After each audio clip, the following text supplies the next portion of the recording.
All right. We're here again. Another episode of Confessions of a Street Broker. And today with me is a guy of many nicknames. Wiggs, Wiggles, Wilganowski, David Wilganowski. How's it going? Mercer Company Vice President. What's up, man? Doing well. Yeah? Can't complain. Yeah. What you've been on a lot of exciting trips lately. You've been gallivanting across the world. If my wife didn't have a full-time job that she, enjoys, I think that she would be a phenomenal travel agent. Yeah. I mean, just I don't have the bandwidth to do some of the things that she does. So hats off to her for those. So she plans it all? Oh, she's down to a T. Yeah. Yeah, So she itinerary and everything. She could be like one of those Instagram influencers on travel. She could do it. And I think she'd do very well at it. You get a lot of free trips out of it. Possibly. She's got a lot of stuff saved, so I don't know. So you just went to Switzerland, Germany. Where else? And then we went to Wyoming for like a 3-4 day trip. And then, but not all at the same time. No, it was spread out by about 45 days. How was Switzerland? It's great. It's great. I went to Switzerland when I was 15 years old on a school trip in the summer. And I got there and I went running and I ran for like 4 hours. Really?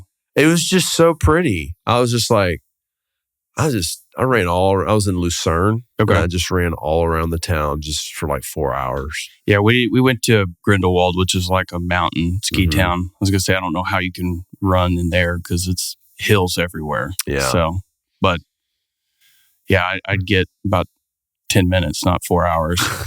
Well, now, yeah, right? 15. Now, like my goal right now is just to run 2 miles without stopping at a 6 mile per hour pace on the treadmill. So yeah, 4 hours, get 10 miles. Now it's like, if I can make it 2, I'm good. Yeah. So no, it was Switzerland was somewhere I really want to go back. That's really cool. Germany was a lot of fun too. I went to Germany. We went to Oktoberfest. Yeah, so you went to the Hofbrauhaus and all. We didn't go there, but there's like 13 of them or something like that. And I think we went to 3 or 4. But if you're going, it's either you got to rent a table or get there super early. Yeah. So we got there super early and basically sat around and did nothing but jump on tables for 7 hours and drink liters of beer. It was a lot of fun. Yeah. It was good. Well, that's awesome. What'd you do in Wyoming? We went wife's birthday trip. So did some hiking, sightseeing, animal tours, whatever. Jackson Hole? Hang out. Yep. Jackson Hole. It's beautiful. Yeah. But I think we might try to go there this summer. Barrett really wants to go to Jackson Hole. Does he? Yeah. When we were there, wife wanted to go look at the hat shops. That's like the thing you do there. Oh, you get a hat? Well, we walked in there and like looking around. It's like, wow, why is nobody helping us? Well, I guess they profiled you. Well, Aisha Curry and her friends were there. So they were tending to them. Oh, okay. Well, why don't you date how old I am? Who's Aisha Curry? That's Steph Curry's wife. Oh, okay. There you go. Well, I know who Steph Curry is. No, we want to go to Jackson Hole. I always think of a real estate story that Jeff would always tell about a real estate broker that was like, Jeff, I'm going to have to call you back. I'm in Jackson Hole. So we'd always make that joke. So I'm going to go be a part of that joke and, call somebody, be like, look, I'm in Jackson Hole right now. Can't talk to you. There's some really good commercial real estate vacationing spots. Yeah. Jackson Hole. I think Telluride is now like the thing, the Colorado one. We went to Telluride a couple years back, like in the summer, went hiking and stuff. It's really cool. And then Rosemary Beach is big. Yeah. 30A. Yeah. I don't know what, I guess the Hamptons, but like that's not our level of real estate. Not that level, and probably wouldn't want to do that either for me. But all right. Well, we're going to hear Wiggs' story. So start at the beginning. Well, the beginning. Where are you from? I'm from the Bryan College Station area. So born and raised there. My father's family moved there, when he was young and kind of was there, Okay. And my grandfather, his dad, ran a couple of small businesses, had a tire shop, had a grocery store, that kind of thing. But that's where he kind of grew up. Yeah. And so, my parents met it. She was going to A&M. He was just working at a bar. That's where they met. So that's where we stayed. So I grew up there. Really, main thing is if you're in College Station, most people work for the university. Yeah. There's a lot of people that work for the university. And so my dad was a plumber, went straight out of high school, got his license, and has been a plumber ever since for the university. Yeah. And then my mom kind of did some things here and there for the university, worked in the agriculture department, worked in the horticulture department. Now she does contracts and grants there. Yeah. But both of them, is for as long as I know, have worked for the university, right? Mm-hmm. So, and it's just getting bigger and bigger and bigger. And so they need more and more people to work. Right. So, but growing up there was great, great childhood, have no complaints. Mm-hmm. What high school did you attend? So that when I was in middle school, they created a new high school. Okay. It was James Earl Rutter High School. Okay. And we were zoned to go there. And when I was, I guess, I was still in middle school, they had taken a freshman class, and they were at the old high school before the new high school was built. And when the new high school built, we all went over there. Mm-hmm. So it was freshmen and sophomores was the only two classes at this high school. And so we had all this room when nobody was there. So it was kind of just, there was kind of a bunch of empty wings for a while. Mm-hmm. But that's where I went to high school. And, in middle school, that's when I kind of really figured out like football was my sport. Yeah. That was it. What position did you play in middle school? I was a linebacker and tight end. Okay. In middle school. So were you tall in middle school? I was always tall. In middle school, I was probably right about 5'11", 6 foot. Mm-hmm. And then when I got to freshman to sophomore year, I went from about 6 foot to about 6'3". Yeah. That year, I grew about 3 inches. And then topped out, I probably gained another inch and probably 6'4", right at 6'4". I was 5'11" in junior high, and I was like, oh, hell yeah. Yeah. I'm going to be like 6'4". Yeah. That's right. Yeah.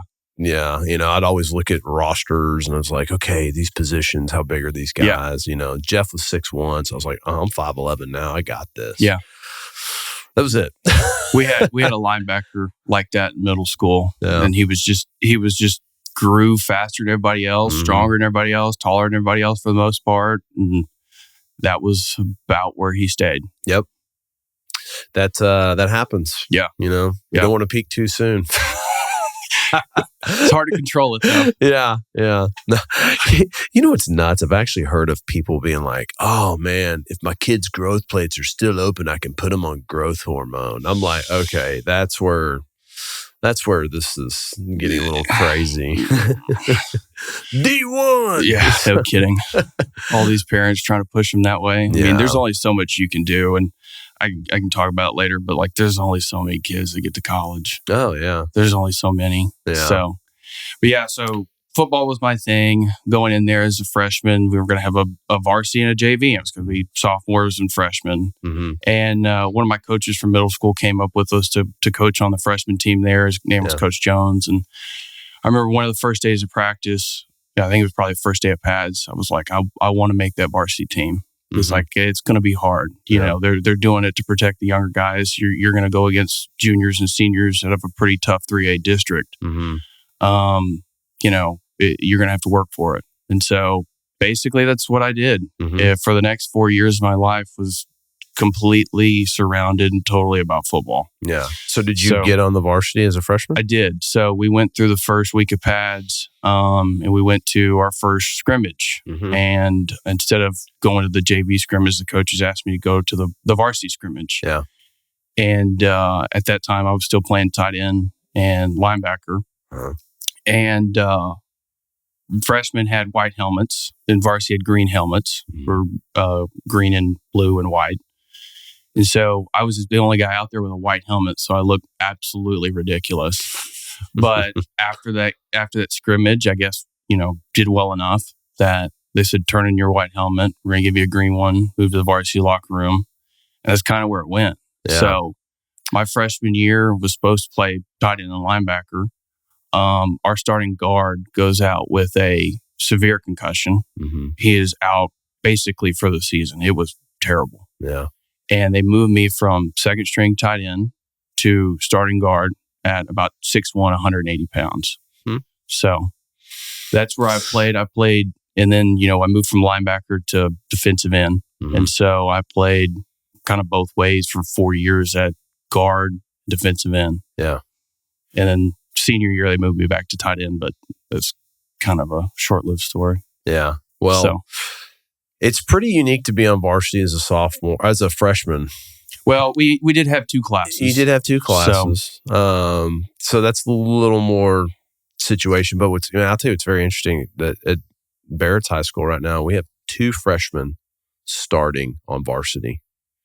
One's a nose guard, and the other's our quarterback. Look at that kid from Alabama, that 17-year-old kid. 17. That's what I was telling him. I was baller. Like, Barrett, this kid's a year older than you, and he is scorching people. Some people haven't, some people don't. And yeah. I kind of fell into the in-between. Mm-hmm. I had some athleticism. My dad was a running back, oddly enough. And I had size, but I kind of had to work for it too. So, like I said, I dedicated just literally everything pretty much to football. And so football season ends, and that's when I'm, and kind of have that growth spurt. I had some issues with my hamstrings, so just constantly always trying to stretch, training, this, that, and the other. Is this into your freshman year? Yeah. Okay. Into my freshman year. All right. And then going into that, I went to our head coach. I was like, what can I do? Like, what do I need to do? So he's like, why don't you try powerlifting? So I started powerlifting. Okay. And then that went through, the fall semester. And then come spring, it's like, what do I do now? Go to track. So I ran hurdles and threw the discus and basically just was on that cycle. Yeah. And at one point, I had started to put on weight, come around. I was now, instead of 185, I was 210. Mm-hmm. And my sophomore year, I was like, I need to do something else. I want to do something else. I need to keep my speed up. So I never played soccer in my life. Tried out for the soccer team my sophomore year and got a starting spot on the soccer team.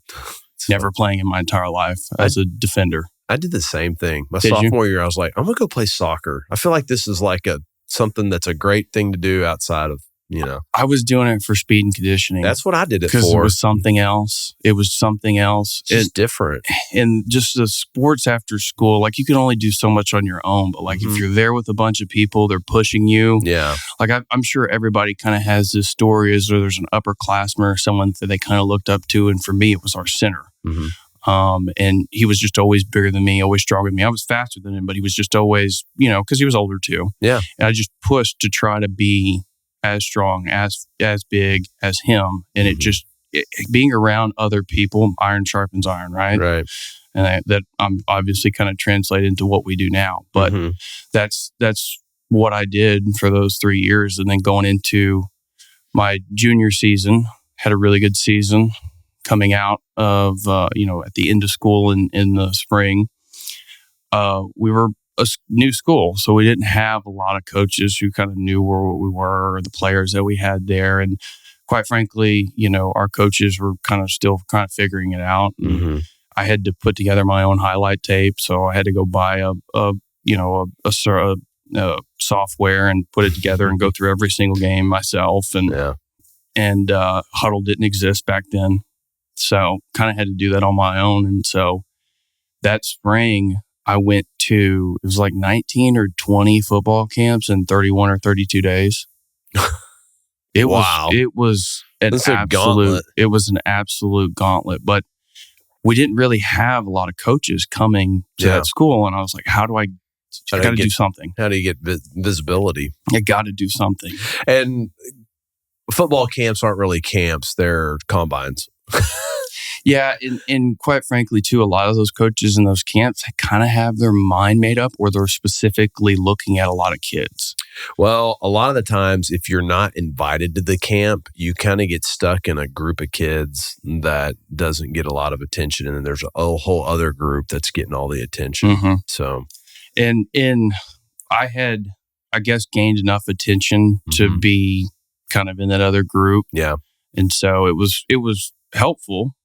Because I was getting looked at by these coaches, but it's kind of the first time they really got to see me. Yeah. Really, all they had was the game film I had sent them. It's like, oh, this is interesting enough. We haven't visited this kid, but let's give him a real look when he comes to these camps. So, went to a bunch of camps going into that summer. Another thing I did too, basically every summer, was go work for my uncles. They farm about 12,000 acres in South Texas, and so I would go work for them as a farmer, driving a combine or driving a tractor for them. And so it was basically sun up to sundown during the summertime, and then trying to squeeze in whatever working out I could during that. And so, but I got done with the camps, went to go work for my uncles, and I got a call from Rice. And it was one of the schools that I liked. I had some other schools that were interested, but I didn't have anything serious offers. And so I got a call from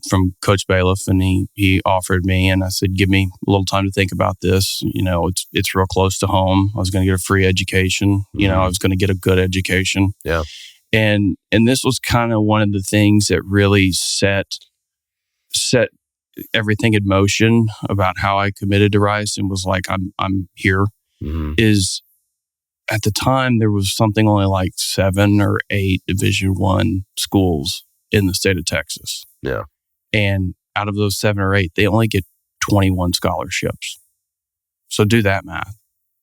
You only have a couple you're talking about just kids per year. So, because you usually have 85 scholarships per team, but you're saying that year there's probably only 21 available for that class. Exactly. So, yeah. So out of that, you only have a couple hundred kids that get a Division I offer in the state of Texas. And they're pulling from other states. But go across the entire NCAA, there's 132 teams at the time, I think, maybe 134.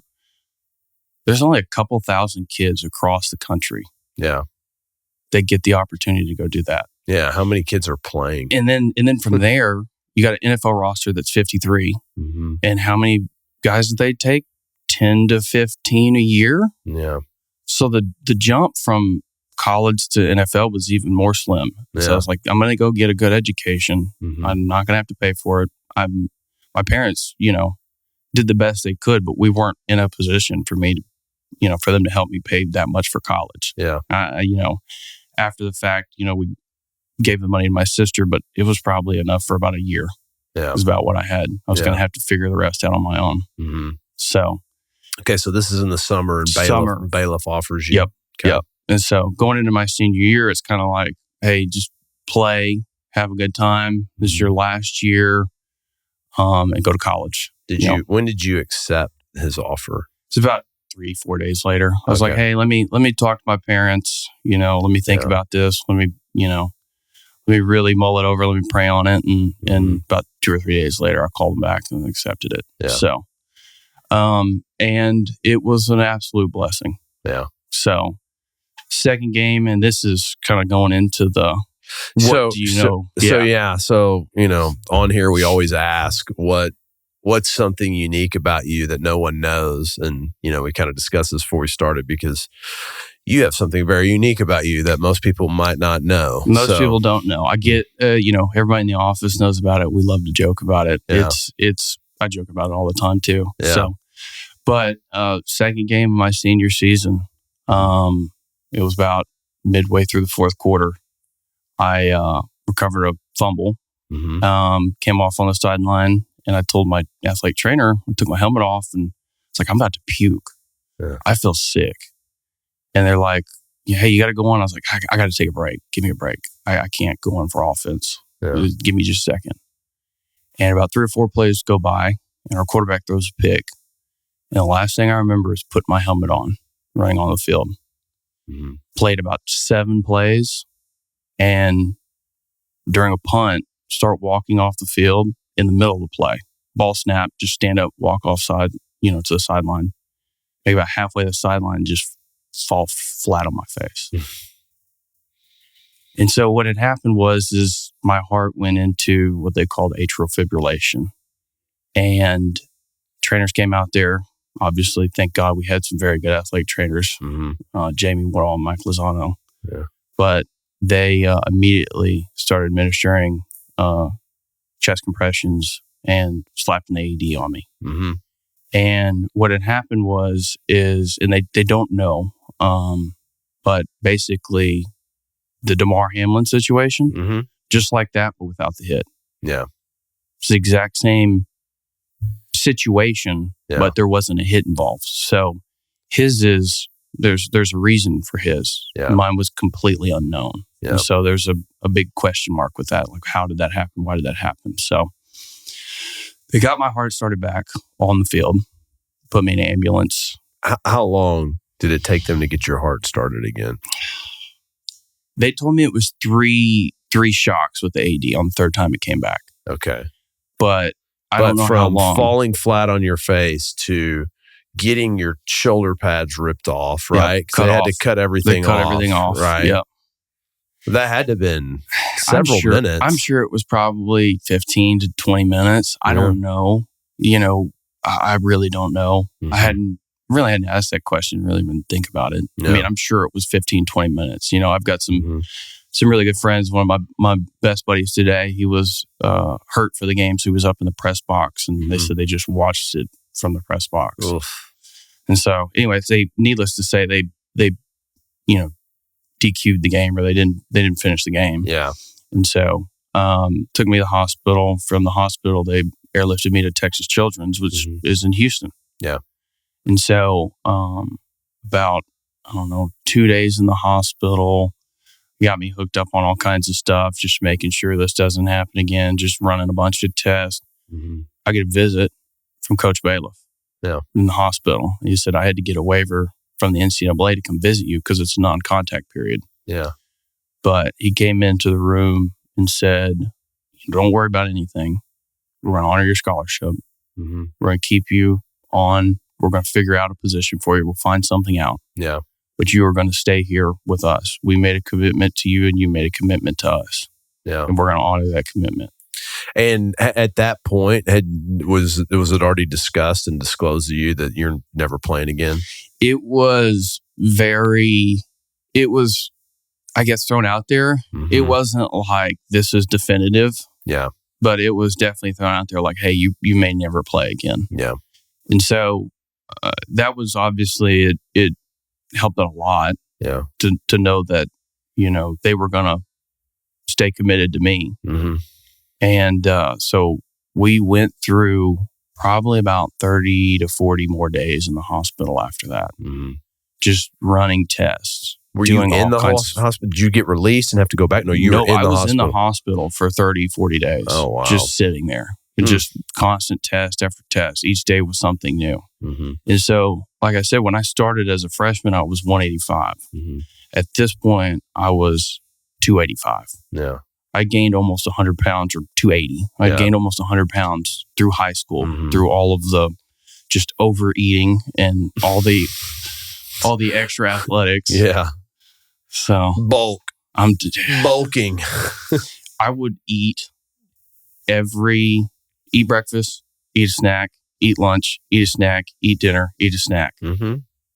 Yeah. You were never hungry and you were always full and it was always miserable, but it was the decision. I'd made a decision. Like I said, I was like, I'm going to do this. I'm going to figure this out one way or another. Yeah. Yeah. So I was in the hospital for 30 or 40 days, like I said, and they ran a bunch of tests. I'm like, we don't know. We can't tell you. Yeah. They said the closest thing that we can test is we took your blood levels when you came in and you had low potassium. Yeah. Your potassium was below where it should be. I think they told me it was like it needs normal levels like 4.5, 5, and mine was at like 1.5. Yeah. Now, like it's not low enough to cause that, but who knows? So they didn't have it. We call it idiopathic. No reason. Okay. And so they basically said you have one option, and that's we're going to put a defibrillator in you, and you're not going to be able to play football anymore. Because of the defibrillator? Because of the defibrillator. Okay. Not because of the event, but the device itself could not handle impact. Exactly. Yeah. And the risk is you're a 17-year-old kid. Yeah. If you walk out of here and you fall flat on your face on the sidewalk, that's a problem. Yeah. We don't know how this happened. Obviously, you were exerting yourself and you were working out and playing a game, but this could happen at any point. Yeah. And so as a precaution, that's what they did. And so I've had a defibrillator in me since like October of 2011. Man, that is nuts. Yeah. So what did you kind of go through mentally when you're like, I'm never playing again? It was the more difficult thing early on wasn't the fact that I'm not going to play. Mm-hmm. It was more of the fact that I couldn't do anything either. Yeah, like I couldn't do anything. Yeah, they're probably like for 4 months. Yeah, like you can't drive for 6 months. You can't work out for 4 months. You can't anything that would elevate your heart rate. Don't do it. Exactly. Yeah. Exactly. So I was that was kind of the first challenge. Is just figuring out how to not do something after I've been doing something constantly for the last 4 years. Yeah. So later on, I think it set in. I think it set in more in college than it did early on because once I was cleared to work out, I was working out really hard again, just getting back into shape, that kind of thing. And they did let me continue to throw the discus because it was non-contact. So I did well, went to the district meet and absolutely just S the bed in that. So I was a 180, I guess it's a foot or 180 foot, I think is what they go. It was 170, 180 foot discus thrower, and I threw like 140. Just absolutely.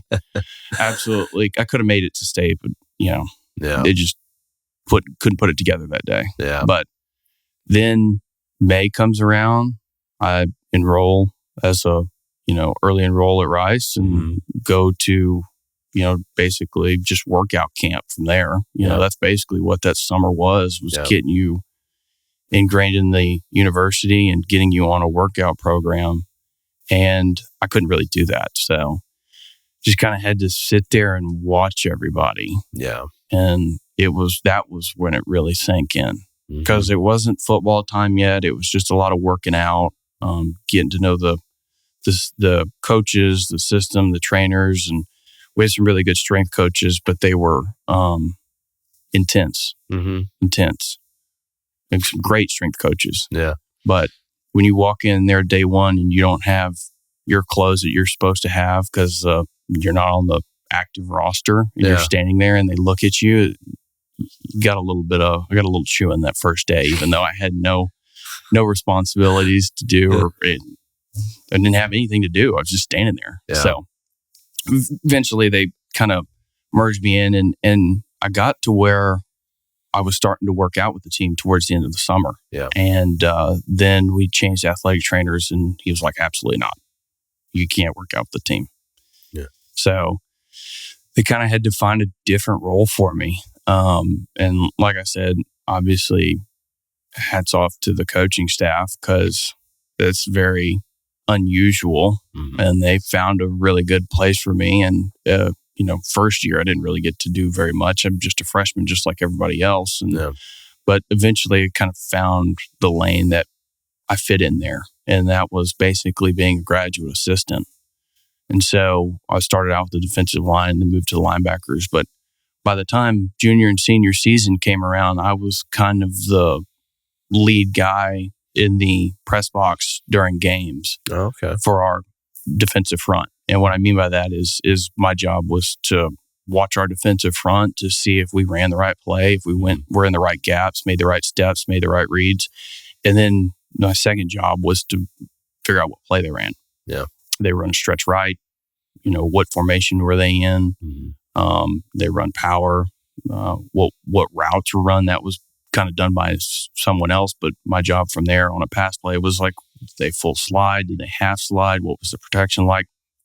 And so that was kind of my responsibility, kind of through those 4.5 years at Rice was to be a graduate assistant and just kind of help out wherever I could. So, well, I mean, did you find some fulfillment in that? I mean, yeah, it was a lot better after that summer. Obviously that summer was where it really hit me. Yeah. But after that, it's like I have a role. I have a position to play on this team. And although it's not what I wanted and not what I thought, it was at least helping.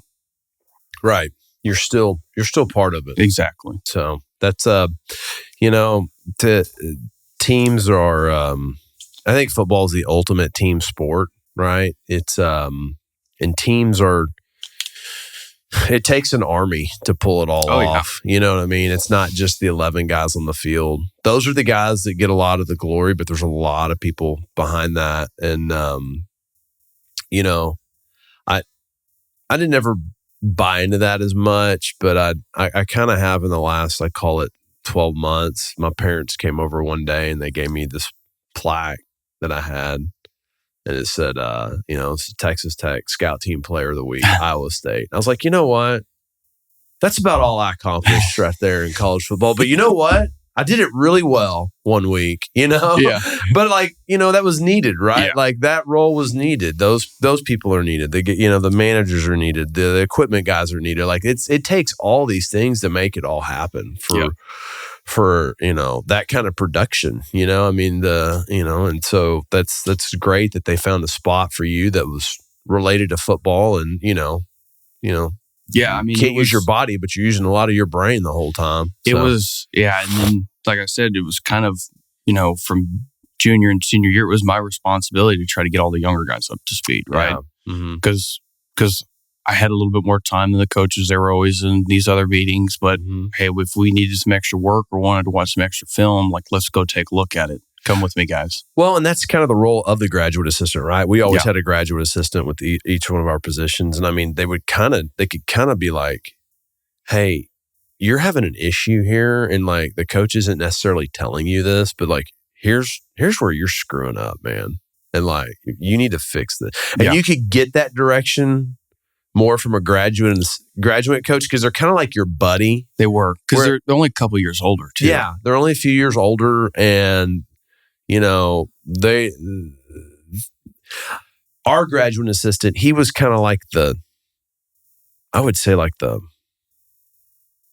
go-between or whatever, because he was the middleman. He was the broker because because I'll be honest with you, all of us hated our position coach. Yeah, like we hated him. Like when we found out he passed away, like everybody was like, no one cared. Like he just wasn't a nice guy. Yeah, and this guy.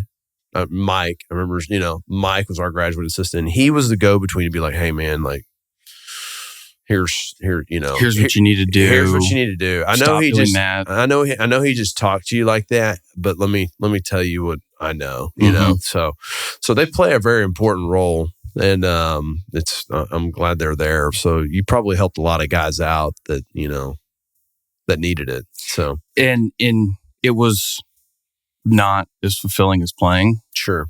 But I got to do something. Yeah. And, even on Rice is relatively a small program compared to some of these other programs. And like, just think about the staff that some of these larger programs have in every single small role that some of these people play. Yeah. Whereas, we had a lot smaller family, whatever you want to call it, but we had a smaller group of people to do it. But every little bit kind of helps the whole organization. And we actually had a really good football team for those couple of years. Yeah. I mean, we went to some bowl games. We won conference. Like, it was a great time for the university. Yeah. Rice actually fired their coach this past week. Saw that. That's what happens. Yeah. That university needs to get committed to football or not. Like, that's without saying too much. Yeah.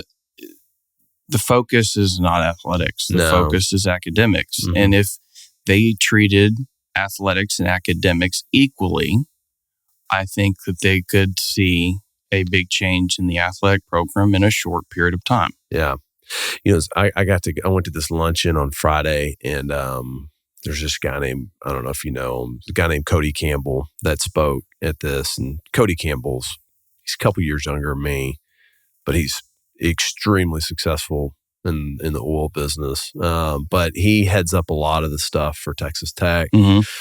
And he was talking about how the number one driver for attendance at a school, or for, people wanting to come to a school, is the football program and the success of the football program. And he specifically went to Alabama. He's like, you know how many kids are going to Alabama right now? And I was like, man, that's so funny. I was literally sitting in the stands last night at Barrett's game talking to one of the parents whose kids going to Alabama to visit this weekend. And so he's just talking about the relation of that. Rice is a little different situation because it's not like you can just apply and get into Rice. I mean, I think there was 22 or 2,400 undergrads. Yeah. And another 1,200 graduates. It's a high school. Exactly. They kind of don't want a ridiculous amount of applications, because then they have to go through them. Shea was valedictorian and didn't get in. I know. And Tommy was a good athlete. Yeah. And had great grades. Yeah. Sorry. Yeah. So it's sometimes you got to figure out what you want to be in life, I guess. I don't know. It's a tough it's a tough situation there. But on the flip side of it, Bailiff had success. I mean, y'all had 11 wins or something one year, was it? I think 12 we went 6-6. We started out 5-1 and then just rattled off 5 out of the last 6. And so we got to go to a bowl game and finish 7-6. The next year is when we went 11-3, I think. Yeah. We lost 2 games, and then our bowl game against Mississippi State, we got absolutely throttled. That's when Dak Prescott that was the year before they were number 1 in the nation. Yeah. So, the year after that, I think we went 8-4, 8-5. I don't know. 9-4. Went to the Hawaii Bowl, and then the year after that, we fell off. Senior year, we kind of fell off. But for 3 years, we had a really good football team. That's a great run for probably 80% of college football teams right there. That's pretty good, So Bailiff can win there. Bailiff found a way to win there. Other people should be able to find a way to win there. Yeah. So, yeah. But that's a longer discussion, another topic. So football comes to an end. What did you major in? You majored in economics, right? Yeah, majored in economics. And why did you choose to major in economics? Tried to be an engineer and went through a semester of that and wanted to shoot my brains out and said, what's the next kind of the next best major I can do? Well, there's not a business degree at Rice because it's a liberal arts college. I think there is now. There is. But there was not a business minor at the time. There's an online real estate development degree that you can get. New. I didn't even know they had a real estate department. Yeah. Well, and that's the crazy thing too about on that team. Like, we've got a kid that was in my class that works for NASA now. Yeah. Like, absolute genius. And he was a running back. I mean, just smart as can be, but also a great athlete. Well, that's what most Rice guys are. Yeah. Yeah. Or that's what they all are, right? They're great. I mean, if you're an athlete at Rice, you're also very good academically. I wouldn't say all of them, but true. But a large majority. The majority of them. So I don't know if I'd classify myself as a genius. So I'm not very. What did you graduate? Smart. What was your GPA? Your guess is as good as mine. I think it was high 2s. Yeah, I think it was high 2s. Hey, I barely eked out like a 3.1 at Tech. So I think it was like a 2.6, a 2.7. Yeah. It wasn't anything to write home about, but I made it through and got a degree. There you go. That works. But so getting here, kind of the domino effect about all of this is, obviously Jeff went to Rice. He came back for that athlete meeting. And this was my junior year, and I guess had a good conversation with him and he asked me to come intern up here. And so I came up here and interned this summer in 2016. And then after that, he said, hey, love to have you, when you graduate in the fall, come back. Love to have you. Yeah. So February of 2017 is when I started here. Yeah. So you start February 17. We in 30-30 at that point? We were. When I was an intern, y'all had just moved into 30-30. Okay. So I never saw was it Greenway Plaza or whatever it was? Yeah. I never saw that location. Yeah. So, started here in 2017, and I was actually going to start working in like South Dallas. And then about a month after, 2 months after, whatever it was, I started. Adam Curran decided to go to Cushman. And so we had a hole in North Dallas, so they moved me to North Dallas. Yeah. And then about 3 months after that, the guy that we had working in Garland also left. Yeah. So now to stop the bleeding, they're like, hey, just figure it out. Work these two markets for the interim. You were majoring in Addison Metro and minoring in Garland. Exactly. Yeah.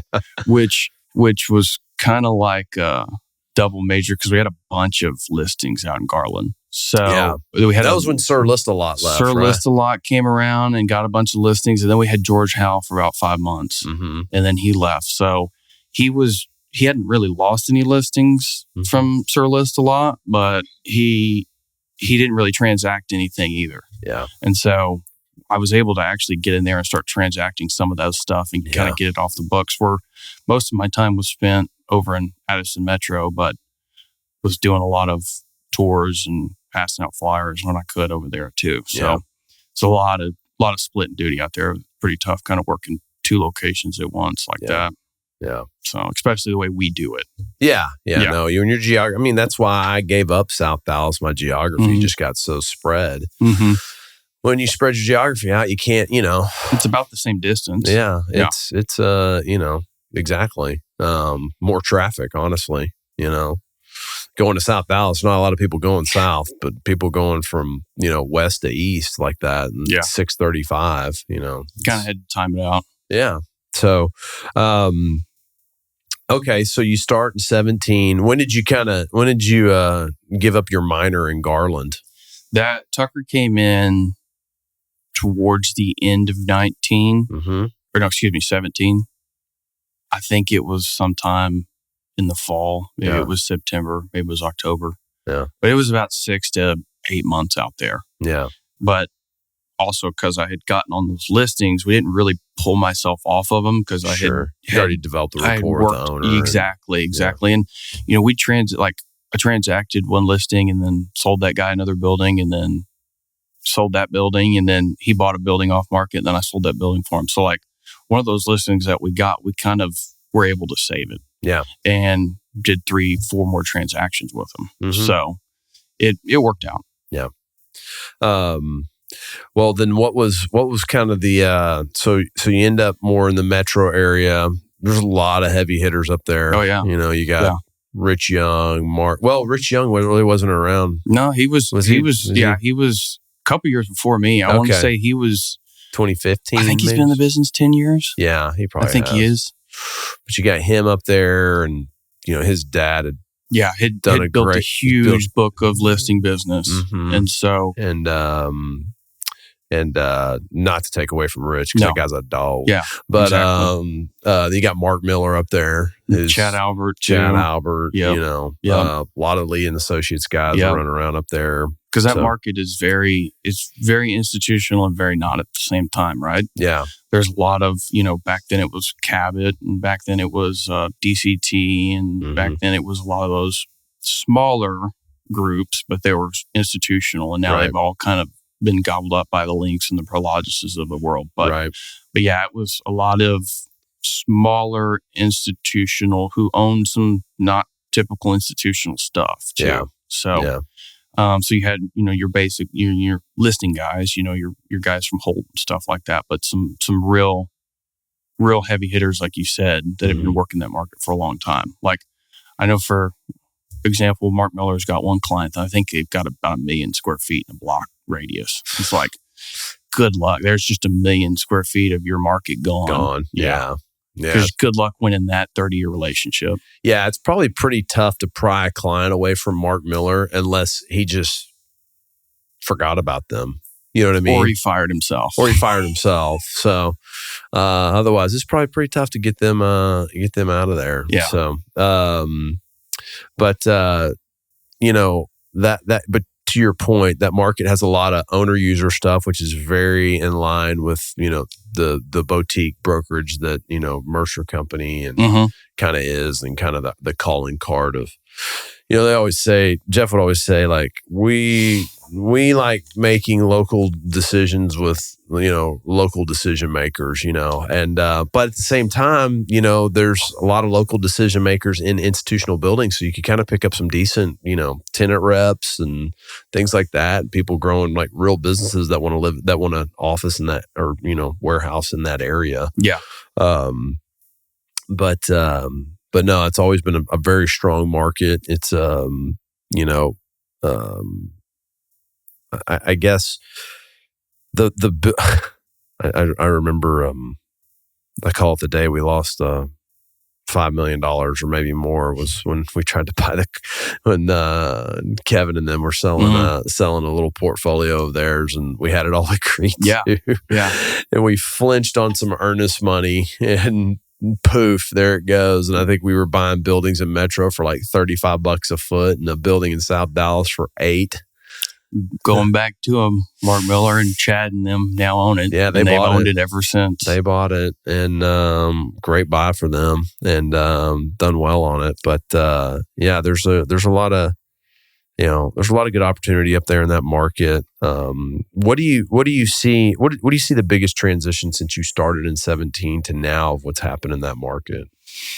I've seen the institutional buyers come in and buy up the small tech flex stuff. Yeah. That were typically owned by a one-off group, or a group who owned 3 or 4 of them, and they just kind of owned them and managed them. And they were asking a little bit higher rents, and they wouldn't really give any TIs, but you could really work with them and really negotiate with them. And now, these groups have come in and bought these 2,000 and 3,000 square foot spaces inside of a 15,000 square foot, or even a 150,000 square foot complex, and they're all, sub 6,000 feet. Yeah. Where that wasn't really anything anyone would touch back then, and now they all do. So we've been kind of having the conversations around the water cooler here. I kind of feel like the run in like small bay flex, I kind of think it's done. Well, it's like the TIs sometimes can get out of hand. I guess on the heavier finished ones they can. But and that's what I'm talking about, that heavier tech flex where it's 50-50 office, warehouse, like.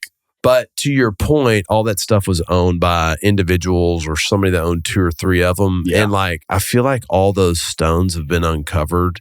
I'm talking specifically from the acquisition standpoint. We've bought, I think we have like 600 something thousand feet of it right now, but it was all a story, right? Like now when someone sends me a small bay deal, there's no story. It's, oh, hey, do you want to buy this deal Fort's selling? I'm like, no. Yeah. Like, we had Philip Lang in here last week, and he made a really good point. He said, once a guy like you or me or Romy or someone touches that building, it never goes back. Throw it in the dumpster. Yeah, it's just forget it. It never goes back to being a deal that you can go buy after that point, And that's so I kind of think in that space, I don't know. We don't even chase it anymore, really. I mean, we will, but like it has to be a story like our Plano Road deal, or it has to be a story like our Seagaville deal, or our Zarzamora deal. Like, and I just don't. And those smaller deals obviously are kind of the stuff that we're not always chasing all the time, and this, that, and the other. But like, I've done probably 3 or 4 really easy ones this year with the kind of final people that have some of that stuff. Like, there's a guy I've been calling on for a while, and he really was going to downsize big time. But he was like, I really want a good landlord. I've been here for 20 years, but they suck now. Yeah. I was like, I got the group. Here's the space. Let's go see it. Here's the lease. And does he mean I want a good landlord because the new landlord that came in just put the screws to him? Which is, that's the business plan, right? Well, I mean, okay, so to my point, you're looking for inefficiencies where landlords, owners are not enforcing the lease, collecting the CAMs, or willing to not lease it at market, so that way they just keep it occupied. So those are the stories you're looking for, and you're taking that bet that I can go in and push these tenants up to market. And I just don't see those. I feel like all those stones have been uncovered. And then I also feel like some people are like, man, I just can't afford this. I built a business on $6 rents. Yeah. I can't run my business on $12 rents. Yeah. And they go find an alternative. An entrepreneur will always find an alternative. And I had a big brokerage capital markets guy try to sell me some small bay the other day. I was like, dude, he's like, oh, the mark-to-market opportunity. I was like, dude, that ain't there. Yeah. That's not there anymore. You know, the tenant demand is not there anymore. Do you think leasing slowed down? I think that we are in the let's wait and see phase. The election? Yes. Did you vote yet? Yeah, I did. Yeah, I voted on Sunday. Yeah, I voted Saturday. So, did you listen to the Joe Rogan Trump podcast yet? I did, actually. It was great. It was one of the best I've ever heard. They tell me it's great. They said it's the best. What's surprising about that one is that probably for the first 10 or 15 minutes, he was Trump. In the last 15 minutes, he was Trump. But in between, he was actually normal dude. He was actually having longer conversations. They were talking about fights and fighters and they getting all that stuff. So, but that's the election is a very pause moment in I would say everything in the world, right? I think if you polled every industry is just paralyzed right now until this is decided, which at the end of the day, I wonder if that really makes that much of a difference. Because like once it's over, you just know what's going to happen. You know what you're faced with. So you go back to work and do stuff like. Yeah. Well, I think raising the interest rates over the last couple of years, I think that has had an effect. I think it did exactly what they wanted to do. You know, these companies can't go get really cheap debt to explode their company. Yeah. It doesn't make sense for me to go get a 9 or 10% business loan when I could go get it for 4 or 5. Let me just try to pay off the debt I do have. Let me try to get some cash over here and grow the business naturally. So that's, I think, what a lot of people have done. The other thing I think I've seen, especially in that territory, is that between 10,000 and 50,000, you don't have a difference in price on a per square foot basis. Right. You got like 50 cents. There's no discount. When there was a couple of dollars almost, $1.50 between a 10 and a 40, you could almost get $1.50 back in the day. Yeah. No, that's a very good point. There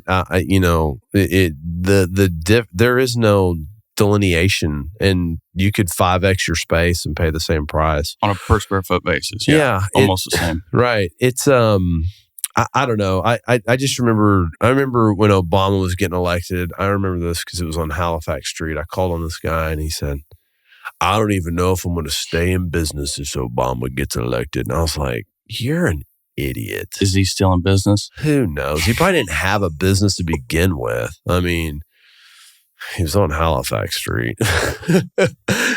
And he wasn't a national credit tenant. There's either a national credit tenant or a tenant on Halifax Street. And, he said that to me and I was just like, man, I am never going to let some politician determine what I'm going to get up and do every day. The outcome of my life. Yeah. And but it's just a paralyzing thing that people are in right now. And you know what? And it's a sit and wait game. I think the interest rates did do what they want, but it's funny. They lowered the interest rates and that didn't do anything. The treasuries are actually up. Yeah. So interest rates are technically higher if you're taking a loan out that is tied to a spread on treasuries. Yeah. So, or the same, but I think it slowed down some of that growth, and I think that's what they wanted it to do. Yeah. So yeah, no, I feel like we've seen a leasing slowdown. I feel like small bay has hit the peak of rental rate increases. Like, I mean, could you imagine showing a tenant something right now and saying, well, this is $15 to $16 a foot. Do you want to go look at it? I don't think they go look at it, right? It depends. Like, I don't want to throw anybody on the bus or anything, but like there's a space in my market. It's a really good space. Mm-hmm. Dock high, good clear, great space, 15,000 feet, bread and butter for that market. I think the gross number is like 16. That ain't going to lease. How long has it been on the market? Year and a half. Yeah. Gear up for another year and a half. Is it institutionally owned? Very institutional. Okay. Does the institution have a very high occupancy across the market and they're just waiting? Yes. They're like, we don't have to do this right now. It's like your last dollar. That's kind of how we are with the fund. We have like our last dollars in the fund, and it's like, well, you look across that market, they don't have really any availability in that market. It's kind of like they're I think they maybe have 2 or 3 availabilities in that market. It's like, yeah, I mean, like, they play by different rules. Yeah, they're just going to, well, I mean, I understand the thought process of, hey, this is the last one. Let's just do this. And, the hard thing is explaining that to your client. Like, hey, this is a great space for me, but why are they higher than everything else we've looked at and not willing to negotiate with us? Yeah. And like, you got to tell them, like, these guys think differently. Right. Right. Like, just imagine if you had, 5% of your product left, or it was flying off the shelf. Like, for months, you can't make your product fast enough. What are you going to do? Mm-hmm. You're going to raise the price. Yeah. Well, that's, like I said, that's where we're at with our fund right now. Is we deployed all the money. We have a couple 100,000 left.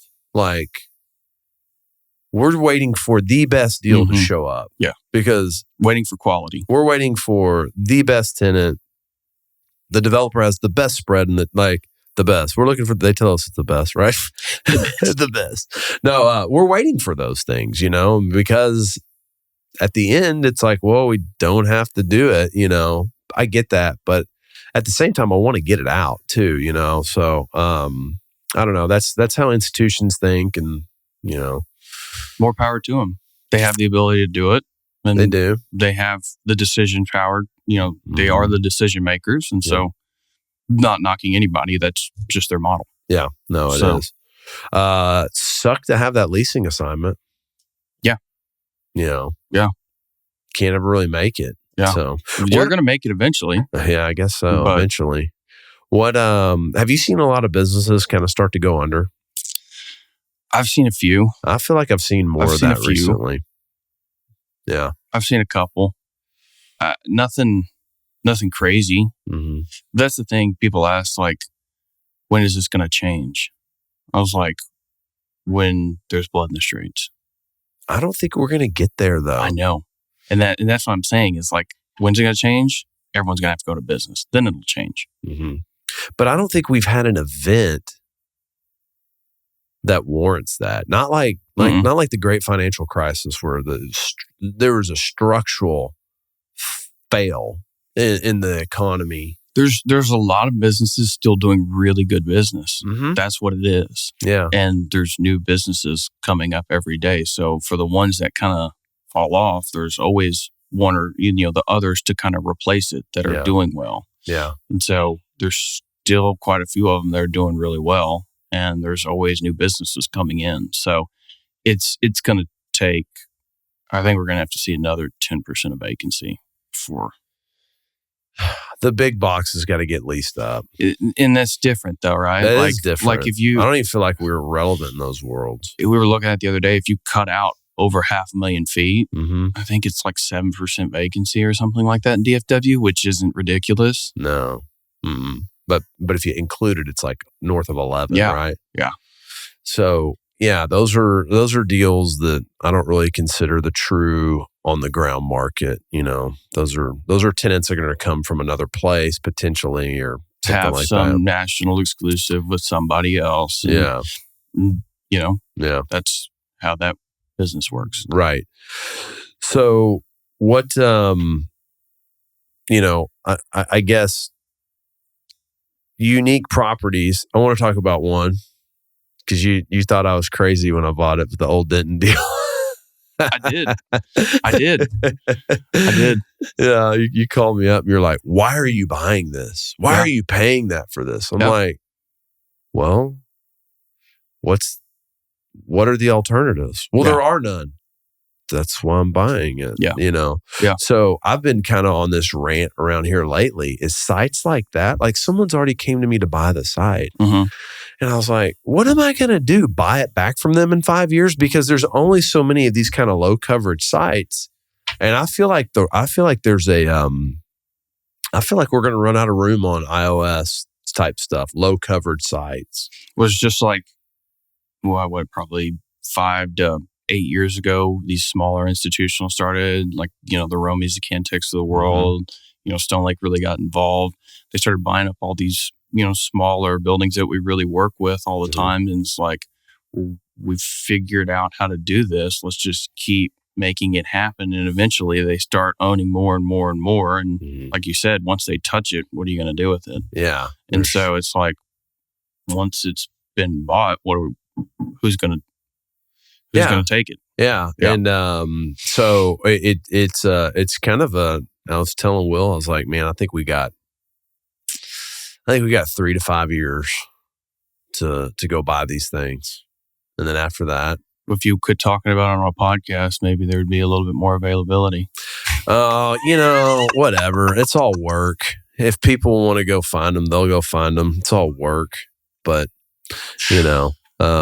I'll buy them up and I'll sell them to you, institutional guys. So, but yeah, I hadn't seen a comp that high. And I was like, I don't know what you're doing. Yeah. And you leased it. Mm-hmm. The other problem too is like growing up, like I said, we didn't have a lot of money. Like we were happy. I never had anything that I didn't want for, but like we didn't have a bunch of money. Yeah. And so there's kind of this value that's been instilled with me since I was a kid.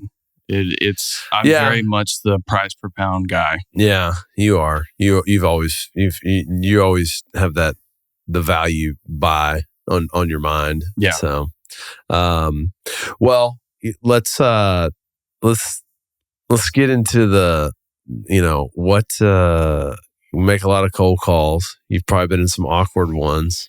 This question was probably coming. Oh yeah. Yeah. What was your most awkward or funny or? The Craziest Cold Call Story is proudly sponsored by First Citizens Bank. First Citizens excels at providing fixed rate financing up to 85% for owner-user properties, including office, medical, and industrial. There's not like a sketchy cold call up there, right? Because that market is a little pretty nice. Yeah, it's pretty. Everyone's usually pretty cordial. I mean, you get the get out. You get the, obviously Tucker used it, but we've always used the no smoking. Mm-hmm. That one's always good. You walk in on people who've died, but this one's kind of funny. Mm-hmm. So this was before COVID. We had a Mercer Company flag football team. And we had a pretty good football team, basically bunch of us. Gwen was running it, right? Gwen was running it, yeah. He was the Jerry Jones of He was printing up like all the plays, wristbands, and all that stuff. He was our Jerry Jones, and QB. Yeah. So, I'm sure Jerry Jones could be the quarterback. He was the QB? Yeah. Okay. That's funny. But I figured Turner would be the QB or something. It was kind of just, they flip-flopped. Mm-hmm. So we were doing that, and some guy ran into me when I caught a ball and tore my ACL. Playing flag football. That's right. And that was the end of the Mercer Company football team. After that season, everybody said, we're done with this. Yeah. But I tore my ACL, and because of my defibrillator, I can't get an MRI. And that night, it was late. I just drove home. Mm-hmm. I bought a brace at CVS and braced it up and took some ibuprofen and went to sleep. Yeah. Woke up the next day and it was just swollen like a basketball. I came into the office and tried to do some work, and I was like, I gotta go see a doctor. Yeah. So I went in, and they drained a bunch of fluid off the knee, and they said there's still too much fluid here for us to do anything, and you can't get an MRI anyways. So give it about a month or so and come back, and we'll do some x-rays, and then we'll do a shift test. Typically when you see some athlete that goes down, they immediately do the shift test on their knee, because that's before all the swelling has come into it, and they can check the stability. Yeah. So I had too much of that, and I can't get the MRI. So came back in about a month and a half. Well, they gave me that brace, and between that, 45 days or whatever it was, business didn't stop. Yeah. And so I was making cold calls with a brace and a torn ACL, kind of limping into these buildings. And I had that Toyota Camry at the time. So it was hard for me to get out of it anyways. Yeah. And it was my left knee. So I would like basically have to roll out of the thing. So, but I'd made a cold call and it was just a kind of a smaller space. It was like a 7,000 square foot dock high space and left, they said they had a broker and they had a good relationship with them and they weren't going to, they didn't need my assistance. And I said, look, everybody's got a backup quarterback. Mm-hmm. Every pitcher that starts the game doesn't finish the game. If you need me to come off the bench, I'm here. Yeah. I always like to say, I'm here to audition for second place. Yeah. So, left that cold call and like 30 or 40 minutes later, I get a call from Garrett Goldstein. Yeah. And he goes, hey, what are you doing calling my clients? I was like, well, I'm just making cold calls just like usual. And he said, what'd you do to your leg? I'm like, I tore my ACL. He's like, yeah, they said some guy walked in here and had this huge leg brace on. They couldn't figure out why he was coming in there. They thought he was like coming in there. He needed some help or something. But no, he came in there trying to sell him a piece of real estate or hand off a flyer to him. I was like, yeah, I tore my ACL. I'm hobbling around. I'm just trying to work, just trying to make some money here. So, and he still talks about it. We had a tour, I don't know, about a year ago or something like that. And he brought it back up again. Oh, that's funny. That's funny. So obviously it's a great client of his because they wouldn't have called and told him about it. But it was funny that he called and was like, what'd you do? Yeah. No, that happens. That happens. You get the broker call. Hey man, you called on my client. Yeah. Okay. I've gotten that one too. I've got a really good client every time they send me a voicemail and it's typically like, hey, try it because it happens to me too. Everybody's out there just working hard. Yeah. So just doing business. Hey, these are my guys. They let me know you called on them. So right. Might want to maybe not save you some time. Yeah. Because they're not going to send you a voicemail unless they actually are serious about the relationship that you guys have. Because like you said too, you don't always have clients. You have people you've done business with, but there's a couple of clients, Yeah. It's, I had a client last year. We go and meet with him and he's like, I want to buy a building. It's like, and I've moved this guy 3 times, done all of his renewals. I want to buy a building. I'm like, well, you really don't have any money. And I was like, but I'll buy a building with you if you want to lease it and you can own part of it. And oh yeah, well, I've got these other guys that got some money too. And I was like, hey man, look, I don't care what you do. I'm here to help you. Mm-hmm. You want me to buy it with you, I'll buy it with you. If you want me to just broker it to you, I'll broker it to you. And then I get a call from Chase Miller one day. He goes, hey, your boy's out in the market with some rando broker. And like, he just ghosts me. And I was like, you coward. I was like, hey man, I heard you're out in the market. I heard, we had this whole let's go do this meeting, and then you totally ghost me and go on the market. Wouldn't answer me. Mm-hmm. I was like, you wimp. Never bought a building, ended up going to leasing another one. Yeah. So whatever, but it happens. So the point is though, is you have to call on those people because I guarantee at some point he probably told me to call some guy that called on him because I was his guy. But at some point, something always happens. Something changed. And your clients, you got to call your clients almost more than you got to call your prospects. Very much so, because it's like if you're working a lease deal or working a sell deal, you're helping them with inspections, you're going out there to tour the building, this, that, and the other, you're touching them every single day, and then it just stops. Yeah, it's a real deep relationship for like 9 to 12 months, and then all of a sudden it's like, yeah, where'd you go? Yeah. I mean, I called on a client of mine yesterday. I probably saw him 4 months ago. He has no need. I sold him a building 2 years ago. He's like, where have you been? I was like, did you need something? I'm here. Like, if you want to talk, just call me, you know, but there's a real truth to that you got to touch those clients a lot more than prospects, I think. Yeah. Because someone else is coming in to be their new girlfriend all the time, especially in Dallas Fort Worth. So, what's a real unique deal you pulled off, or a deal that was very memorable to you? There's the Inwood deal early on in my career. That one was a good one. There was a $6 a foot out in the middle of nowhere one. But I think this one that I did about a year or two ago that led into Pittman and then led into Keith. I think that's a really good one to talk about because that was. So I get a call from this guy in my market I've been calling on, right? Didn't do any deals with them, just always been honest and open with them. And he was nice to me and I was nice to him. And he's like, hey, I got a neighbor who needs some space. And typically that phone call is not a great one because it's like a car wrap company that needs 1,500 feet. And it's like, this is just an absolute total headache. But I was like, I'll call him. I'll see what he needs. If I can help him out, I will. I appreciate you. Let me know. I call them and they've got a real legit business. 12,000 feet in the airport. And they've got like 8 or 10 locations throughout Texas, Oklahoma, and Louisiana. Legit business. Yeah. And they fortunately did the right thing. They started thinking about moving early enough because they had a very unique need and a very hard find. Okay. So they perfect for you. So they needed like 10 to 50. It's probably like 10 to 40 on acreage. And they needed land. It was more about the land than it was the building. Perfect was probably 20 to 30, but they would go bigger or they would go smaller if it had the land. And they needed some place that they could either add onto the building to create a stronger foundation. They needed upgraded rebar. They needed upgraded concrete because they had these big pumps that they were bringing in and out, and they needed to put a crane system in it, and they needed heavy power, and it was a big deal, or hard to find, right? Yeah. And so met with them. They started thinking about it 2.5 years early. It was perfect timing. Like, I know that sounds like a long time, but it ended up being perfect for the deal. Yeah. So went and had a meeting with him, got him to sign the tenant rep, started the process, and we went from south of Dallas, North Dallas, all the way out to Rockwall and East Fort Worth. We looked at a bunch of stuff and we were getting kind of closer to where we really needed to make a decision. And I get an email from this group who's doing kind of a development in Argyle.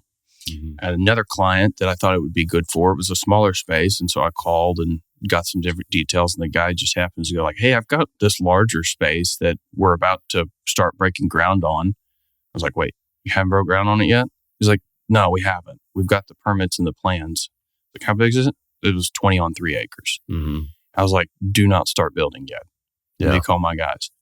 So I call my guys, tell them the story. We go kind of see the area. It's perfect for them.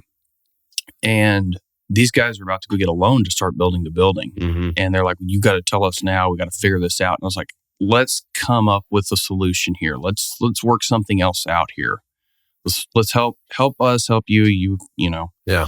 And so what we ended up doing is we came to an agreement that my guys would buy the land in cash and sign a construction agreement with them to complete the building that they already had permits for.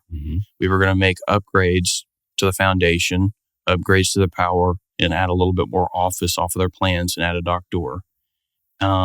We came to a land sale agreement, a construction contract, and a final sales price contract all in one. So did you get paid on the final sales price? I got the land, I got the construction. Okay. So it was basically... That's the final sales price. So, yeah. Good. Should be. But it was because they were going to go get debt at 8%. We just said, let's just pay for the land. Will that give you enough cash to get this started? And they're like, that's about what we need. We're just going to have to pump in another couple $100,000. We got to put this much up. Might as well put 10 or 15% more up anyways and not have to go get debt. Yeah. We saved them $200,000, $150,000 in construction financing. And we got the building that we wanted with the clear height we needed, with the foundation we needed, with the yard we needed. It's awesome. It was $145 a foot. Sounds pretty reasonable for brand new construction. Was it tilt wall or metal? It was metal. Yeah. But, so they already had the permit in hand. They had it in hand. So since they had it in hand, how long did the construction take? It was still about 8 months. 8 months? It was still about 8 months. At least, the permit process could be 6 to 8 or 12 months, just depending on how difficult it is. Yeah. Yeah. And the good thing is it was kind of the last building in their project. Yeah. So they'd already built a couple. And this was kind of the biggest lot. And no one was really, and they were just going to speculatively build it. Yeah. And we kind of came along at the right time. Didn't you end up getting the listing on some of that stuff too? No. Oh, okay. I feel like no. But with that client, we were looking around, which led into the building that we sold Pittman. And because we did that deal, that I had already had all that stuff pulled, and that led into the Keith's deal. So that one deal off of that one phone call, off of that one guy that I had been cold calling on and just been nice to him, led to 3 different transactions. Right. That's how it happens. How long from start to finish did that deal take? That was almost a 2.5 year deal. Okay. It was long. 2.5 years. How many buildings do you think you toured with them? We didn't tour that many because they had such a specific need. Okay. It was really hard to find the right building to go look at anything. Exactly, because what would end up happening is like, okay, this building is got the yard, but it doesn't have the clear. Okay, this building's got the clear, but it's got a bunch of posts in it, and it doesn't have the yard. Or this building, we were always going to have to fix something, right? Or we were going to have to start from scratch. And that's what we started with. It was like, hey, let's start from scratch. And then that didn't work. And, it's just kind of right place, right time, hang around the hoop. Well, you kind of have a tendency to never give up on a deal either. So 2.5 years, a lot of people, 6 months, people lose steam, and that's hard. It's hard to stay in front of your guy for that long and be like, and feel like you're providing value to them, Working with good people too. Like they were good. They were good clients. Yeah. They knew I was working on something all the time. They weren't always calling you every 2 days being like, why can't you found anything yet? Why hadn't you found anything yet? Yeah. That also kind of goes to setting a precedent early. Like, hey, is this going to be an easy find? What do we need to do? Like in that initial meeting, like lay out some groundwork to what this is going to look like and tell them, hey, this is how this is going to go. Yeah. And if this doesn't go that way, don't yell at me. I'm doing everything I'm telling you what I'm doing. What I'm going to do. Set the expectation for the ask, right? Because anybody that needs a building with all these certain things in them there needs to be an expectation set that 1, it's going to be tough to find it. 2, when we find it, you better jump on it. And 3, it might be really expensive. Well, the Cantrell Sampson deal, the one next door, we took a run at that and we took a hard run at it and still didn't get it. Yeah. And that was really good building for us. And then about a month and a half after is when we found that other one. Yeah. But that was a good building for us. Yeah. Still, we're going to have to make some updates to it. Going to have to tear out a bunch of those walls, have to figure out how to upgrade the foundation. But it was basically there. Yeah. No, that's sticking with a deal that long is sometimes what it takes. And that's the thing I think a lot of people don't see on this side of the business is the guys that, sometimes you do a deal real quick and sometimes it takes 2.5 years, but you have to get that pipeline rolling where all of those are hitting at some point and there's something going on constantly and where you're putting out a deal every month. And that's what ends up making a successful career out of this business. What was there any failure or setback that you had that kind of taught you a lesson that you've ever had in your career? Well, everybody's got a deal that they lost or this or that or the other. But what I would say about that is, they've happened and don't get too low. Yeah. And when you do something great, don't get too high. Yeah. Just kind of, you can stay in those little lines. You can be upset. You can be happy. You can be in between there. But don't let it get too low and don't let it get too high. So you're saying don't do a big deal and take 3 weeks off. Exactly, which is kind of what I did. But yeah. No. What's the best piece of advice you've ever received? This is funny. Before Curran left, and I knew he was leaving and everything, I walked in there. I was like, "Look, I know you've been doing this for a long time. What's the one piece of advice you would give me starting off?" He said, "Don't spend money you don't have. Yeah. Make sure the deal is done and the check is cleared before you go spend money that you don't have. Yeah. And you will keep yourself out of a lot of trouble personally." Yeah. That's very true. I always say I don't think it's over till I get the email that says congratulations, we've closed and funded. Your federal reference wire number is blah, blah, blah, blah, blah, blah, And I don't even get excited until the check's on the desk. Yeah. I still haven't got my check from Keith. I called Vicky the other day. I was like, hey, where's my check? She goes, I cut it a month ago. I'm like, it's floating somewhere around the office. Floating around the post office. You used to have a desk that everything could go to, so you'd walk up and it was all there, but now it's gone. So it's I lost all I had a desk and I had a cube. Now I got nothing. You get I just need a mailbox. Yeah. I need a little P.O. box up there. So, what is there? What's kind of like your daily habit and routine, or what do you think the consistent things that you've done that made you successful? So following the plan is the first thing. Like we're given a roadmap. It's like 2 sheets of paper, but as long as you do those things for the time allotted on there, you'll be fine. You'll figure it out. Yeah.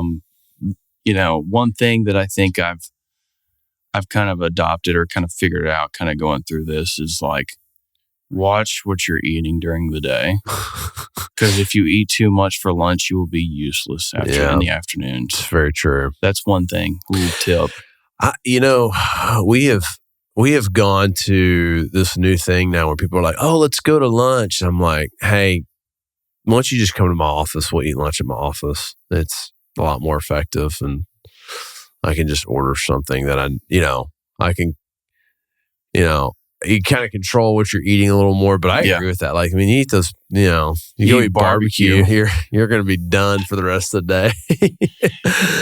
So that definitely has an effect on your day. I mean, I don't eat breakfast. You try to eat light lunch. Yeah. Stay hungry. Stay light. Yeah. What are you working on right now that you're most excited about? It's I've got a client that came from one of those 10,000s and they were paying nothing, and we've just consistently grown them. And they've got a kind of a harder use too. It's kind of production group, but that original deal, did a little small deal with them. Now they've grown. So this is like the 3rd or 4th deal, but they're finally in a big boy space where they don't have to move and they can renew. Yeah. And so it's like, we're still doing the whole process of, hey, here's what the market looks like. Here's what what's going to cost you if we move here. Let's get our proposal together and all that. But here's where I think it should come in at. So it's finally, you've taken that client and you've taken them from this tiny little space, and you've kind of worked with them over the years, and now they're finally in the space that fits them. So the Goldilocks space, right? Yeah. Yeah.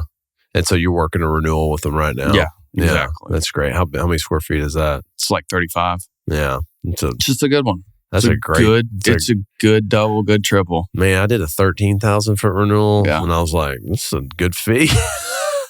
It's like a $25,000 fee. I was like, man, that was like a sale back in the day, Yeah. So that's a good one. So, so 35,000 feet. What about a book you've read? Is there any book you read that really... I personally had am an not effect on you?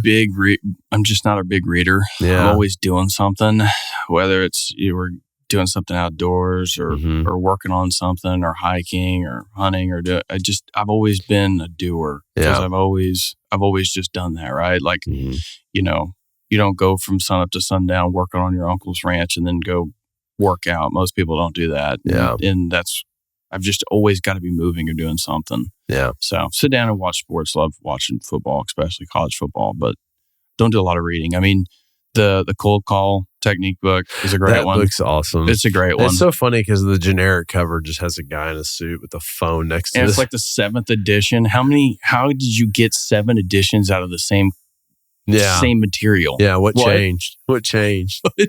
That's true marketer, right? Oh, here's the 7th one. Yeah. I can give you the 6th, but the 7th has the real secret sauce in it. Exactly. What do you think? What do you think you would have been if you wouldn't have been in commercial real estate? Or what did you always want to be when you grew up? I didn't know. No, just didn't know. When I was a GA, everyone asked, like, why don't you become a high school coach? Why don't you become a college coach? You've already got all this expertise. Like, it'd be such an easy transition for you. But it goes back to, like, I'm leaving my livelihood and life in the hands of these kids. Yeah. And are they going to take my coaching and listen and have the discipline to execute it, and we're going to all be successful? Or are they going to take it and go do something else? Yeah. Just let it go one ear and out the other. And I was like, I'm putting my life in the hands of me at 17. I was like, would I put my 30-year-old life in the hands of myself at 17? And I was like, I don't think so. Yeah. Yeah. I'm working a deal with a guy in Houston right now. And he was a coach at Tech actually for 2 years. And I go, so why'd you get out of coaching? He goes, man, if you're winning, you're moving. If you're losing, you're moving. Yeah. So, that's the coaching lifestyle that's a tough road, man. Saban was a constant at Alabama, but if you look at his staff over the time that he was there, I'm sure that the attrition, the cycle rate was probably 2.5 to 3 years. Yeah. You have a couple of staples that have been there, whether it's an ops guy or equipment guy, but like his coaching staff, how many offensive coordinators did he go through? Well, they all get picked off, right? Exactly. Exactly. They all got to elevate their career, Exactly. And I was talking to my buddy the other day. He's a high school coach, and he's like, we were at the Tech game, and he's like, yeah, I gotta wake up at 6 and drive back because I gotta be at the field house by noon. Yeah. It's Sunday. It's during season, it's 5 a.m. to 7 or 8 p.m. every night. Oh, and really for those high school coaches, it's some of these big schools it's different, but like it's the school like I went to, they're the football coach, they're a basketball coach, or they're a track coach, right? Or they're a soccer coach, or they're a baseball coach, or they're doing multiple sports. They're doing the laundry. They're doing the laundry. Yeah. Like they're doing all the equipment. Like if somebody has a problem with the helmet, they're doing that. Like they wear a bunch of hats and they put in a lot of work and a lot of time for very little compensation. No, comparatively. Yeah, the hourly rate on being a high school football coach has to be like $12 an hour. I bet it's rough. It's a lot. It's man. rough. It's passion. You gotta have passion for it. So, so you think you would have been a football coach? You think that would have been the natural progression? If I hadn't had that happen, probably so. Yeah. But I don't really know. I don't really know. What's something you want to accomplish in commercial real estate that you haven't yet? And I think this is kind of everybody in our office that's kind of that's a little bit unique about Mercer Company is the fact that, our acquisition side. I want to be able to acquire enough real estate to live. Yeah. Like I want to have worked hard enough to be able to acquire enough so that way I can look at my family and say, this is taken care of. Yeah. The overhead's done. Everything else is gravy. Yeah. Everything else is gravy. So how many buildings are you in right now? We've sold a couple. I think it's 6. You're in 6 deals right now? Yeah. We made a great rip on Pleasanton. No complaints there. Yeah. No complaints. That was when I was laid up in my house during COVID with an ACL up in the air. Yeah. Like, hey, this is risky, but I think there's some meat on this bone. Yeah. That was a risky deal, but we made it work, man. So that's, just kind of give everybody some context on it. There was a 2-building portfolio that came out and they said they were not going to sell them separately. And by the time we got to it, they go, well, all we have is the Pleasanton building left. I was like, wait, what? And so you tell me like, well, we got to buy the Pleasanton building. And I was like, okay. And it wasn't a sale leaseback, but as the guy that owned the company had some relationship. Yeah. He'd sold the company to PE, still owned the real estate. And we knew it was probably it was going to be a parachute out. Yeah. But it was a 33% cash on cash. Yeah, it was like a 16.5 cap day one. Yeah, so we were like, if they make it a year, like we did good. And they think they made it 8 months. They made it 4 months. Okay. They made it 4 months. Whatever happened with the vehicles they left in the building? I was thinking about the other day. Joey towed them all off. He got them all out of there. How'd you get it retitled or whatever? I don't know. We called like a client of mine that did a lot of auto stuff, and he told us how to do it, and Joey got it done. Cool. And but then we we got a tenant on the yard while we were vacant. Mm-hmm. They kind of got pretty close to breaking even on carry. Yeah. And then we got a new tenant, and then it's like 6 months. You got a new tenant. 6 months. We got a new tenant. Got a new lease in place with a good credit tenant. It was only a 3-year lease, and then they came back to us for about $200,000 in improvements. And I said, "I'll give you half of it." And we got them to sign a 4-year lease, and I was like, "Hey, this is probably time to hit the eject button." So we did. It was cash flowing really well. We're making really good money on it, but it's like if we're gonna exit, we needed to do it in the next 6 months. We got term, so we put that out there, and we got our number, and I think we sold it like a 9.5 cap to somebody. But when we got them in there, like it was a 16.5. I think it was like a 14.5. We got the new group in there. Yeah, so we didn't deviate too much from the plan. So it was a great outcome, man. We all made a bunch of money. The partners all made a bunch of money. It was a good deal. Everyone's happy. Yeah. Well, owning real estate is something that, obviously I'm into. But, I think that's the one thing that a lot of brokers don't ever get to. I don't know if it's because of their lifestyle, and spending money they don't have, on other things. But man, there's really no better investment than that. So it's what right? Yeah. Like if you're doing this job, you should understand your product. Yeah. If you can find a deal that's 70 cents on the dollar. Yeah. No. Figure it out. Yeah. No. You find those things, and if you're constantly looking for them, you'll find them.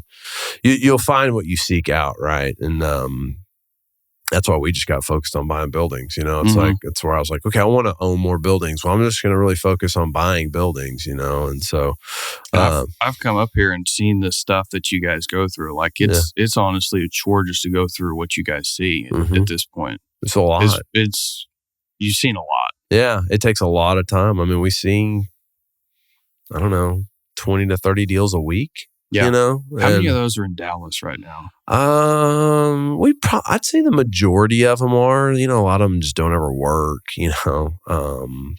But a lot of them are in Dallas. But a lot in San Antonio. A few here and there in Oklahoma City. But yeah, no, a lot of them are in the Dallas area.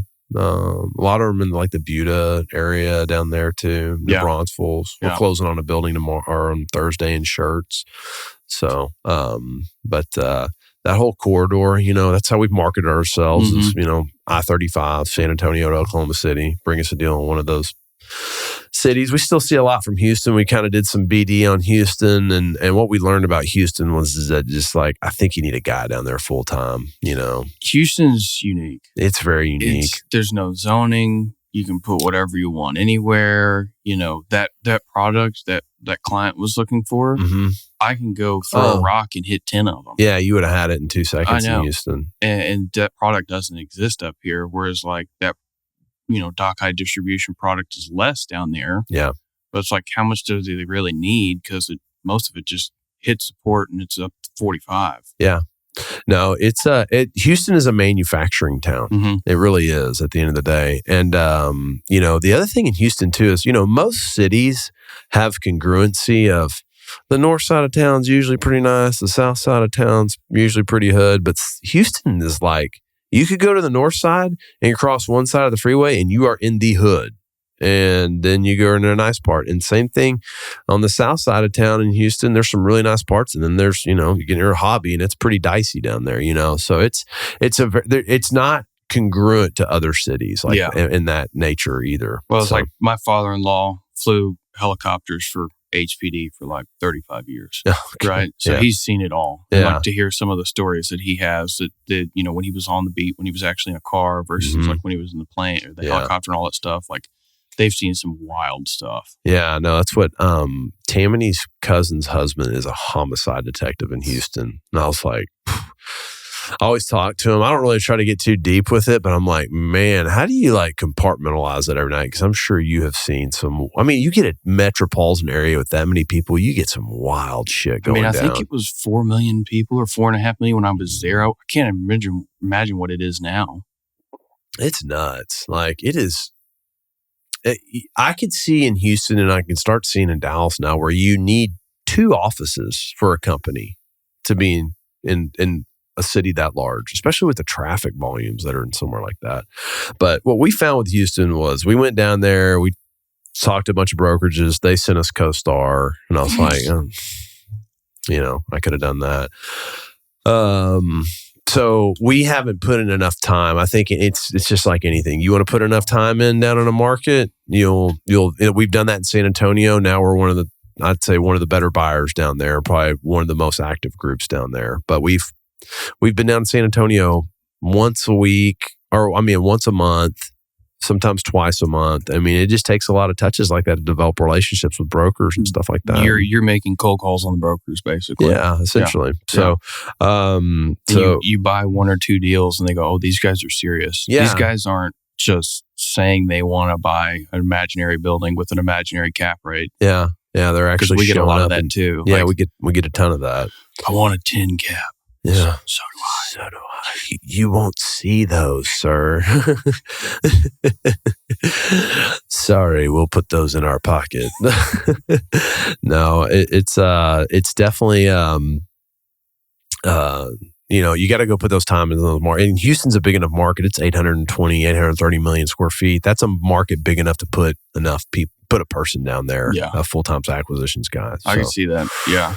So yeah, we're just going to kind of hang out in the I-35 corridor. We did make an offer on a building in Houston last week. So, I mean, you never know, but until I'm really committed to hire someone down there, I don't really know if it's going to happen. Yeah. So I don't know, maybe go somewhere like Phoenix. Phoenix seems nice little market. But what's crazy is how small every other market is compared to what we work on. Yeah. Like every other market's 150 to 250 million square feet. And that's like a tenth of Dallas. Yeah. It's unique. Mm-hmm. It's hard to explain because it's, like I said, and I don't understand the zoning in other markets too, but like I'd say Dallas has eaten up most of its land. Yeah. Like the infill land, light industrial land that all these developers are looking for, a lot of it's gone. It is gone. A lot of it's gone. Yeah. And if you want it, you either have to pay up for it or figure out how to get really creative. Or find something to wax and build new on. Mm-hmm. So I don't know. I don't know where we go from here on development because, people are like, hey, you want to go to Terrell? I'm like, no. Well, y'all fix and do pretty well on a Dillon Tower, but it was tough to go out there, right? It's far, you know. So, well, man, it's always been great working deals with you. It's whenever I have a really tough requirement, I give it to you, and you go get it done. So I really appreciate you for all that. And we always call you the truffle finder because you'll go find those really awkward, hard, unique opportunities and you're good at digging those things up. And don't know why. I don't know why I put myself through some of that sometimes. But you do, but it's needed, right? Those are deals that most people wouldn't make, right? So you go find a way to make the deals like that most people wouldn't make, and I think that's a great, unique quality about you. And I think it's what's made you a great broker. So, just keeping your eyes and ears open is all it is. Yeah. So, well, man, thanks for coming. This is great. Yeah, no, I appreciate the invite. And David Wilganowski. Yes, sir. Thanks, man. Yeah, thank you.